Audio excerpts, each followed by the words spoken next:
A'udhu billahi minash shaitanir rajim. Bismillahir rahmanir rahim. Amincin Allah ya tabbata a gare ku masu sauraron mu a kowane lokaci. A yau ɗin nan ma kamar kullum mun zo muku da wani sabon labari a inda za ku ji ƙwarin kuɗin cizo sun takura wa garin Paris babban birnin ƙasar Faransa. Al'ummar garin Paris babban birnin Faransa da sauran biranen ƙasar na fama da matsalar ƙwarin kuɗin cizo.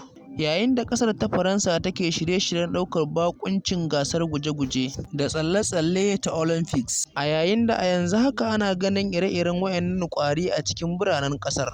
Sai dai shi wannan lamari na ƙwari ya samo asali ne tun daga shekarun da suka gabata. Wani masani akan ƙwari John Branger ya ce, a ƙarshen lokacin zafi na kowace shekara ana samun ƙaruwar ƙwarin kuɗin cizon.